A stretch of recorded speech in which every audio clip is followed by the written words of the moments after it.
Бәріңе сәлем, бұл Ютуб не хабар. Бүгін Imanbek пен Marshmelloның бірге жазған тректері туралы, және Ютубтағы жаңа рекорд туралы, сонымен қатар тағы да басқа 2-3 жаңалық туралы айтатын боламын. Ал сен лайк басуды ұмытпа.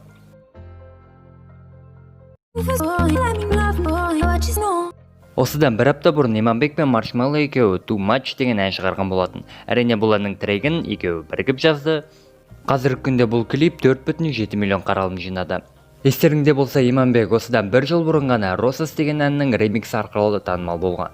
Бір жылдың ішінде ол Marshmello мен фит жасады. Не деген жетістік десеңші. Келесі жаңалық, Baby Shark әні алдындағы Despacito'ның рекордын бұзып, 7 миллиард қаралым жинап үлгерді.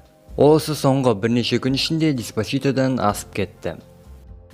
Бәрің білетін шығарсыңдар, мүмкін көретін де шығарсыңдар. Гаккудің түсірген 190 сериалының 2-ші маусымы шықты, бірақ 2-ші маусымы Лавантер деп аталды.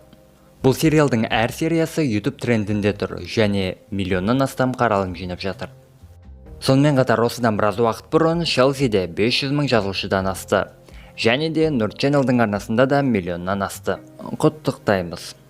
Сонымен мен PewDiePie'дің жарысы туралы білетін боларсыңдар. Сонда қазіргі күнде 97,4 миллион жазылушы жиналып қапты, ал PewDiePie'да әлі 107 миллион. Осыған қарасақ, PewDiePie Сонға 2 ай ішінде 2-ші орында түсіп беретін сияқты. 1-ші орында T-Series, 2-де Сонымен, 3-ші орында PewDiePie орналасатын болады. Бүгінгі видеодағы соңғы жаңалық, Нур Ченел өзіне жаңа машина алды. Білетін болсаңдар, ода бұрын Mercedes болатын, қазір осы машинаны 3,5 миллионға алдым дейді. Ол өзінің лайф арнасында влог түсіріп, машинасына обзор жасады.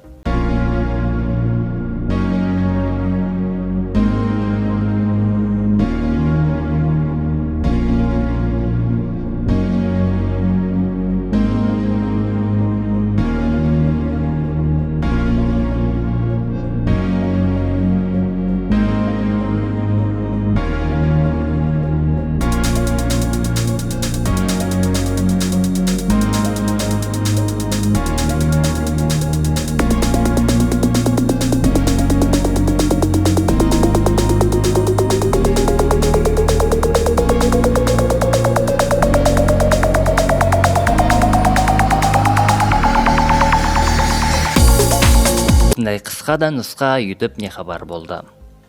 Арнаға тіркеліп, лайк басуды ұмытпа.